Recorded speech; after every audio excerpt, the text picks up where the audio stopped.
അത് ഗവൺമെൻറ് കൂടി മുൻകൈ എടുത്തത് സെറ്റിൽ ചെയ്യണം. കാരണം എത്രയോ ദിവസമായി ഇതിൻ്റെ നോട്ടീസും കാര്യങ്ങളും ഈ സമരത്തെക്കുറിച്ചുള്ള പ്രചരണങ്ങൾ നടക്കുന്നു.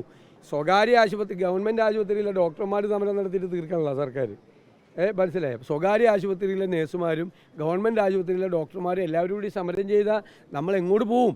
അപ്പോൾ അത് ഗവൺമെൻറ്റാണ്, ഒരു ഗവൺമെൻറ് ഉണ്ടെന്ന് തോന്നണം ജനങ്ങൾക്ക്. ഗവൺമെൻറ് മുൻകൈയെടുത്ത് അത് പ്രൈവറ്റ് ഹോസ്പിറ്റൽ മാനേജ്മെൻറ്റുമായിട്ടും ഇവരുടെ സംഘടനാ പ്രതിനിധികളുമായിട്ട് സംസാരിച്ച് അത് സെറ്റിൽ ചെയ്യണം. അതിപ്പോഴല്ല, നേരത്തെ ഈ സമരം പ്രഖ്യാപിക്കുന്ന സമയത്ത് തന്നെ ഗവൺമെൻറ് മുൻകൈ എടുക്കണം. ഗവൺമെൻറ്റിന് അതിനകത്ത് റോളുണ്ട്, ഒരുപാട് കാര്യങ്ങൾ ചെയ്യാനുള്ള റോള് ഗവൺമെൻറ്റിനുണ്ട്. ഗവൺമെൻറ് ചെയ്യുന്നില്ല. ഞാൻ നിങ്ങളോട് പറയാറില്ലേ, സർക്കാരില്ലായ്മയാണ് ഈ സർക്കാരിൻ്റെ ഏറ്റവും വലിയ മുഖമുദ്ര.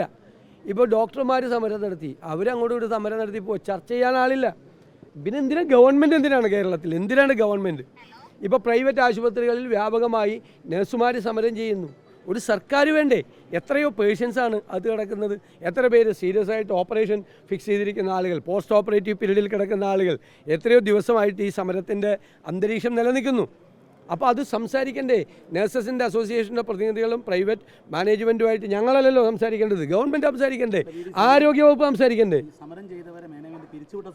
അല്ല, അതെല്ലാം ചർച്ച ചെയ്ത് തീർക്കേണ്ടതാണ്. സമരം ചെയ്തതിന് പിരിച്ചുവിടാനൊന്നും പാടില്ല. സമരം ചെയ്യാനുള്ള കാര്യവും അതിൻ്റെ വിഷയങ്ങളും അവരെ ബാധിക്കുന്ന പ്രശ്നങ്ങളും ഗവൺമെൻറ് അതിൻ്റെ അകത്ത് മീഡിയേറ്റ് ചെയ്യണം. പ്രൈവറ്റ് ആശുപത്രി മാനേജ്മെൻറ്റും ഈ നഴ്സസ് അസോസിയേഷനുമായിട്ട് അവരുടെ സംഘടനകളുമായിട്ട് നെഗോഷിയേറ്റ്. അതിനല്ലേ സർക്കാർ. എവിടെ പോയി സർക്കാർ? അതാണ് എൻ്റെ ചോദ്യം. മറ്റൊരു കാര്യം, ഇവിടെ നാട്ടികയിൽ CC മൂന്നിനെ സ്ഥാനാർത്ഥിയാക്കാൻ UDF തീരുമാനിച്ചു കഴിഞ്ഞു.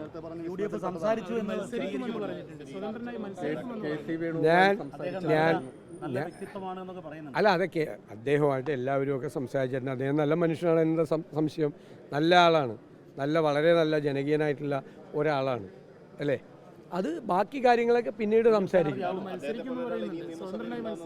ഇത് ഇപ്പം ഞാൻ വിസ്മയം എന്നൊക്കെ പറഞ്ഞപ്പോൾ നിങ്ങളുടെ ഒരു ചിരി ഉണ്ടായിരുന്നു, എന്ത് വിസ്മയം എന്നുള്ളത്. എത്ര വിസ്മയങ്ങൾ വരുന്നു, ഇനിയുണ്ട്.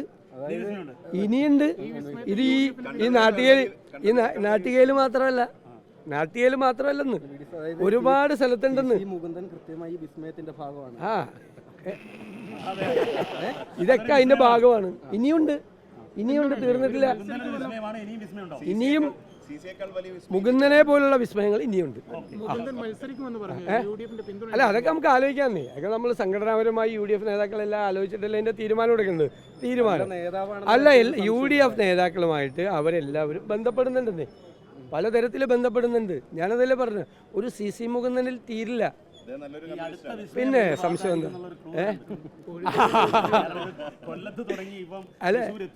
അല്ല, കൊട്ടാരക്കര വന്നല്ലോ, ഇപ്പൊ തൃശ്ശൂരെത്തിയല്ലോ, പാലക്കാട് വന്നല്ലോ. അപ്പൊ ഇനി എത്ര സ്ഥലങ്ങളിലുണ്ട്? ഇനി 2-3 ആയല്ലോ ഇപ്പൊ തന്നെ. അല്ല, ഞാൻ ഇവരെ ആരും സ്ഥാനാർത്ഥിയാണോ അല്ലല്ലോ പറഞ്ഞു. സ്ഥാനാർത്ഥികൾ തീരുമാനിച്ചിട്ടില്ല.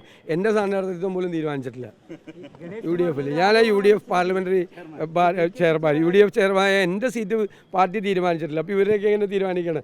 അത് ഒരു സിറ്റിംഗ് MLA തീരുമാനിച്ചിട്ടില്ല. അതൊക്കെ ചർച്ച വരുള്ളൂ. ഞാൻ പറഞ്ഞിപ്പോൾ 3 വിസ്മയമായില്ലേ, ഇനിയുണ്ടാവും. അതൊക്കെ ഇന്നും നാളെയായിട്ട് തീരും. ഞാൻ എൻ്റെ കാര്യത്തിൽ തീരുമാനമായിട്ടില്ല, അപ്പോഴാണ് PK ശശിയുടെ കാര്യത്തിൽ.